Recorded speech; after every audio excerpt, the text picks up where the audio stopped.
Bigthana and Teresh, two of the king's eunuchs, who guarded the threshold, and who had sought to lay hands on King Ahasuerus. And the king said, "What honor or distinction has been bestowed on Mordecai for this?" The king's young men who attended him said, "Nothing has been done for him." And the king said, "Who is in the court?" Now Haman had just entered the outer court of the king's palace to speak to the king about having Mordecai hanged on the gallows that he had prepared for him. And the king's young men told him, "Haman is there, standing in the court." And the king said, "Let him come in." So Haman came in, and the king said to him, "What should be done to the man whom the king delights to honor?" And Haman said to himself, "Whom would the king delight to honor more than me?" And Haman said to the king, "For the man whom the king delights to honor, let royal robes be brought, which the king has worn, and the horse that the king has ridden, and on whose head a royal crown is set. And let the robes and the horse be handed over to one of the king's most noble officials. Let them dress the man whom the king delights to honor, and let them lead him on the horse through the square of the city, proclaiming before him, 'Thus shall it be done to the man whom the king delights to honor.'" Then the king said to Haman, "Hurry, take the robes and the horse, as you have said, and do so to Mordecai the Jew, who sits at the king's gate. Leave out nothing that you have mentioned." So Haman took the robes and the horse, and he dressed Mordecai and led him through the square of the city, proclaiming before him, "Thus shall it be done to the man whom the king delights to honor."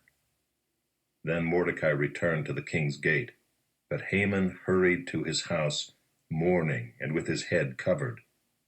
And Haman told his wife Zeresh and all his friends everything that had happened to him.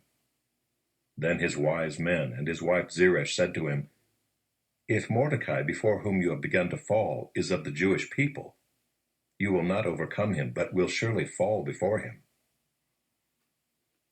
While they were yet talking with him, the king's eunuchs arrived and hurried to bring Haman to the feast that Esther had prepared. So the king and Haman went in to feast with Queen Esther.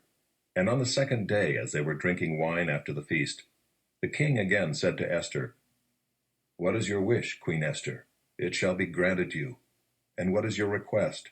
Even to the half of my kingdom it shall be fulfilled." Then Queen Esther answered, "If I have found favor in your sight, O king, and if it please the king, let my life be granted me for my wish, and my people for my request. For we have been sold, I and my people, to be destroyed, to be killed, and to be annihilated. If we had been sold merely as slaves, men and women, I would have been silent, for our affliction is not to be compared with the loss to the king." Then King Ahasuerus said to Queen Esther, "Who is he, and where is he, who has dared to do this?" And Esther said, "A foe and enemy, this wicked Haman." Then Haman was terrified before the king and the queen. And the king arose in his wrath from the wine drinking and went into the palace garden.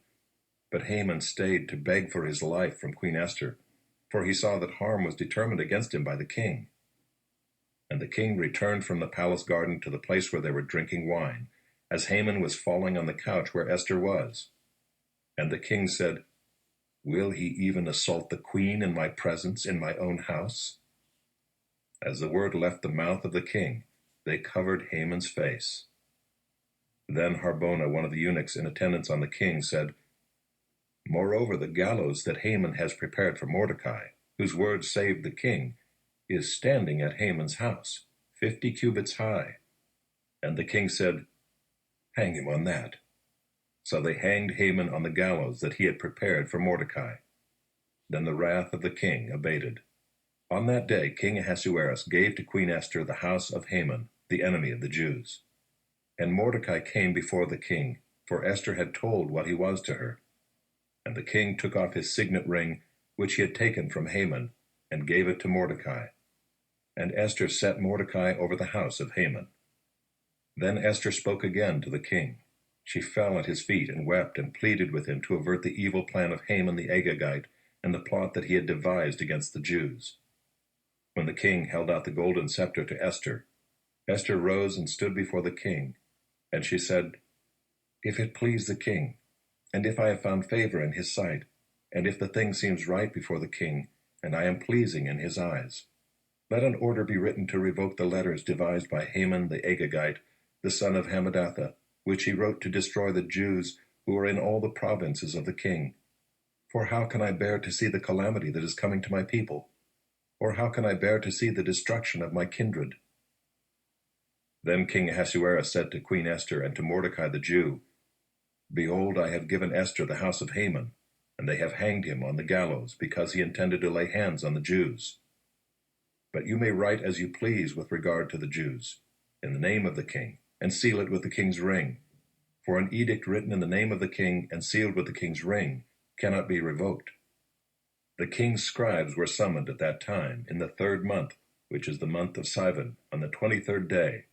And an edict was written according to all that Mordecai commanded concerning the Jews, to the satraps and the governors and the officials of the provinces from India to Ethiopia, 127 provinces, to each province in its own script, and to each people in its own language, and also to the Jews in their script and their language. And he wrote in the name of King Ahasuerus, and sealed it with the king's signet ring. Then he sent the letters by mounted couriers riding on swift horses that were used in the king's service, bred from the royal stud, saying that the king allowed the Jews who were in every city to gather and defend their lives, to destroy, to kill, and to annihilate any armed force of any people or province that might attack them, children and women included, and to plunder their goods, on one day throughout all the provinces of King Ahasuerus, on the 13th day of the 12th month, which is the month of Adar. A copy of what was written was to be issued as a decree in every province, being publicly displayed to all peoples, and the Jews were to be ready on that day to take vengeance on their enemies. So the couriers, mounted on their swift horses that were used in the king's service, rode out hurriedly, urged by the king's command, and the decree was issued in Susa the citadel. Then Mordecai went out from the presence of the king in royal robes of blue and white, with a great golden crown and a robe of fine linen and purple, and the city of Susa shouted and rejoiced. The Jews had light and gladness and joy and honor. And in every province and in every city, wherever the king's command and his edict reached, there was gladness and joy among the Jews, a feast and a holiday, and many from the peoples of the country declared themselves Jews, for fear of the Jews had fallen on them. Now in the 12th month, which is the month of Adar, on the 13th day of the same, when the king's command and edict were about to be carried out, on the very day when the enemies of the Jews hoped to gain the mastery over them, the reverse occurred. The Jews gained mastery over those who hated them. The Jews gathered in their cities throughout all the provinces of King Ahasuerus to lay hands on those who sought their harm. And no one could stand against them, for the fear of them had fallen on all peoples. All the officials of the provinces, and the satraps and the governors and the royal agents also, helped the Jews, for the fear of Mordecai had fallen on them. For Mordecai was great in the king's house, and his fame spread throughout all the provinces, for the man Mordecai grew more and more powerful. The Jews struck all their enemies with the sword, killing and destroying them, and did as they pleased to those who hated them. In Susa the citadel itself the Jews killed and destroyed 500 men, and also killed Parshandatha and Dalphon, and Aspatha, and Poratha, and Adalia, and Aridatha, and Parmashta, and Arasai, and Aradai, and Vaisatha, the 10 sons of Haman the son of Hammedatha, the enemy of the Jews. But they laid no hand on the plunder. That very day the number of those killed in Susa the citadel was reported to the king. And the king said to Queen Esther, In Susa the citadel the Jews have killed and destroyed 500 men, and also the 10 sons of Haman. What then have they done in the rest of the king's provinces? Now what is your wish? It shall be granted you. And what further is your request? It shall be fulfilled. And Esther said, If it please the king, let the Jews who are in Susa be allowed tomorrow also to do according to this day's edict, and let the 10 sons of Haman be hanged on the gallows. So the king commanded this to be done. A decree was issued in Susa, and the 10 sons of Haman were hanged. The Jews who were in Susa gathered also on the 14th day of the month of Adar, and they killed 300 men in Susa, but they laid no hands on the plunder. Now the rest of the Jews who were in the king's provinces also gathered to defend their lives, and got relief from their enemies, and killed 75,000 of those who hated them, but they laid no hands on the plunder. This was on the 13th day of the month of Adar, and on the 14th day they rested, and made that a day of feasting and gladness. But the Jews who were in Susa gathered on the 13th day and on the 14th, and rested on the 15th day, making that a day of feasting and gladness. Therefore the Jews of the villages who live in the rural towns hold the 14th day of the month of Adar as a day for gladness and feasting, as a holiday, and as a day on which they send gifts of food to one another. And Mordecai recorded these things and sent letters to all the Jews who were in all the provinces of King Ahasuerus, both near and far, obliging them to keep the 14th day of the month of Adar and also the 15th day of the same, year by year, as the days on which the Jews got relief from their enemies, and as the month that had been turned for them from sorrow into gladness, and from mourning into a holiday, that they should make them days of feasting and gladness, days for sending gifts of food to one another, and gifts to the poor.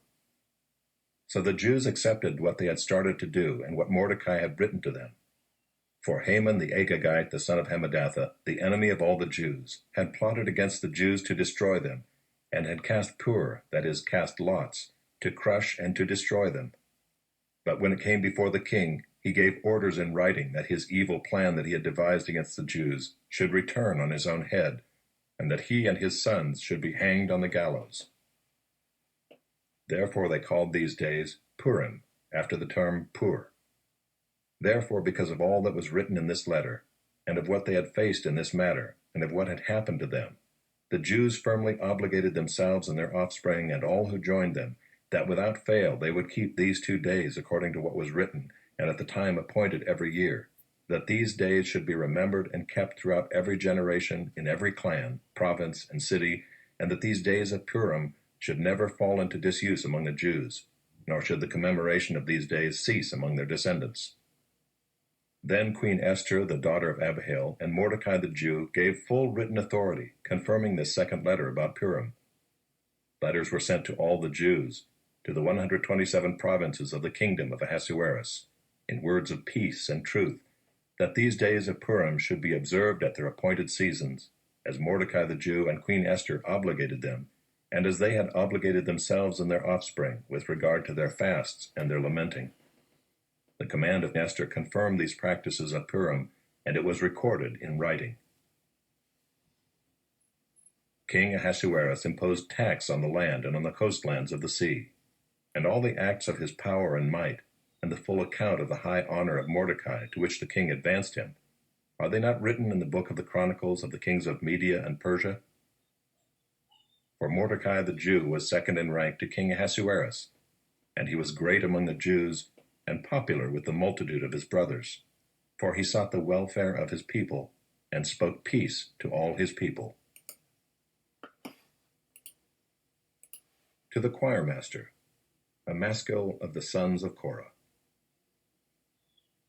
As a deer pants for flowing streams, so pants my soul for you, O God. My soul thirsts for God, for the living God. When shall I come and appear before God? My tears have been my food day and night, while they say to me all the day long, where is your God?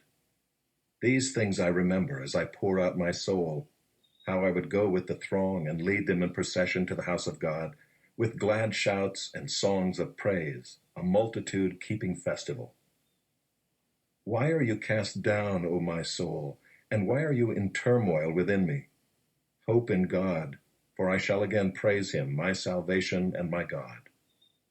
My soul is cast down within me, therefore I remember you from the land of Jordan and of Hermon, from Mount Mizar. Deep calls to deep at the roar of your waterfalls. All your breakers and your waves have gone over me. By day the Lord commands his steadfast love, and at night his song is with me, a prayer to the God of my life. I say to God, my rock, why have you forgotten me?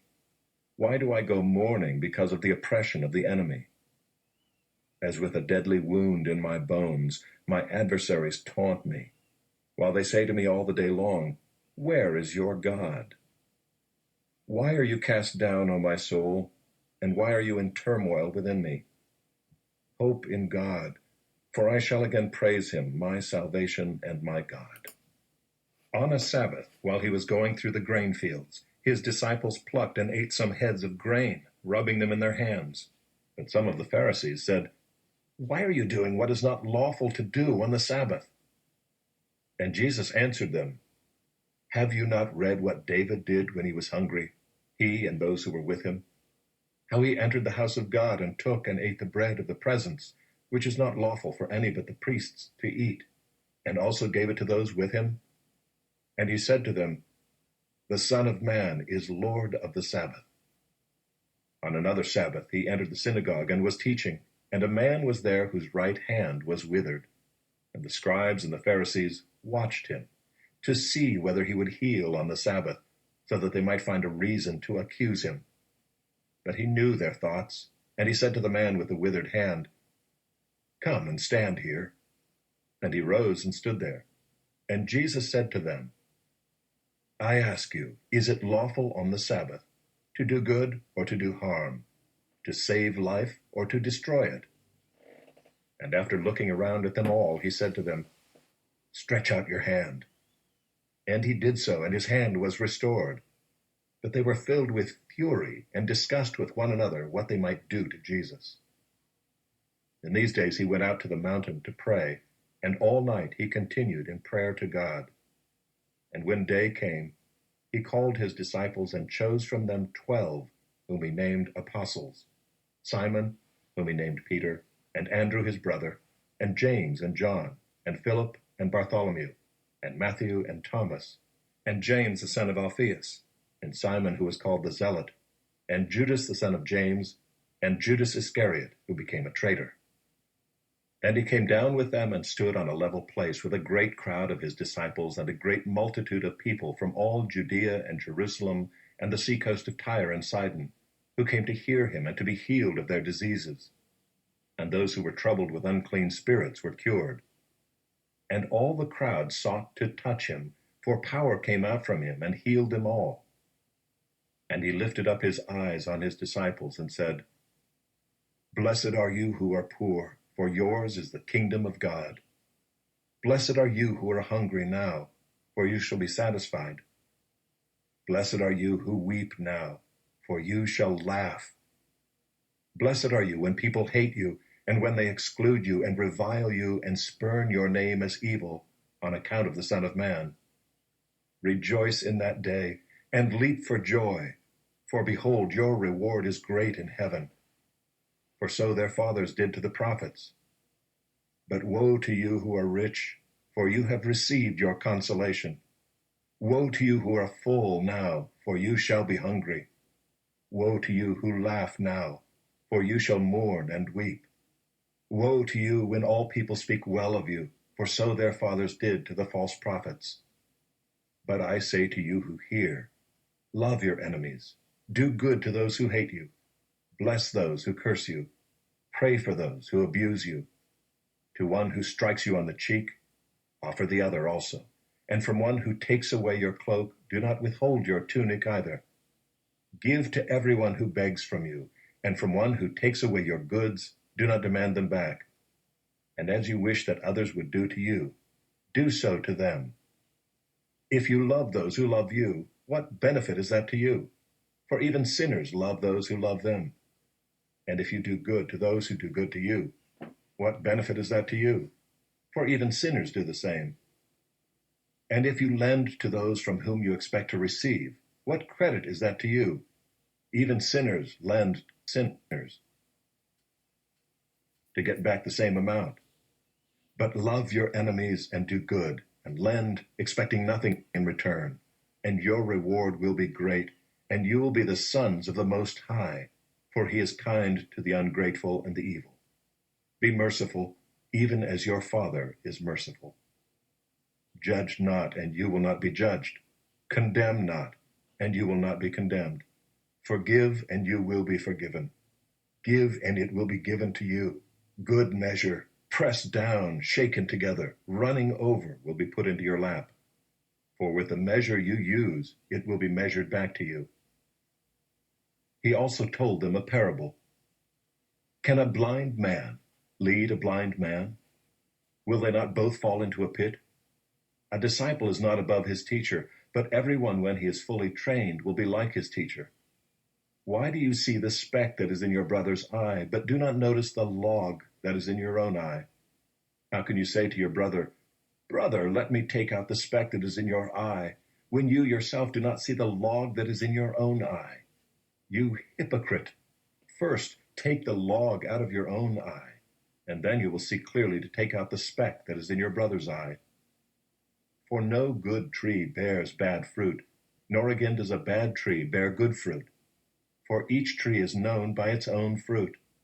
For figs are not gathered from thorn bushes, nor are grapes picked from a bramble bush.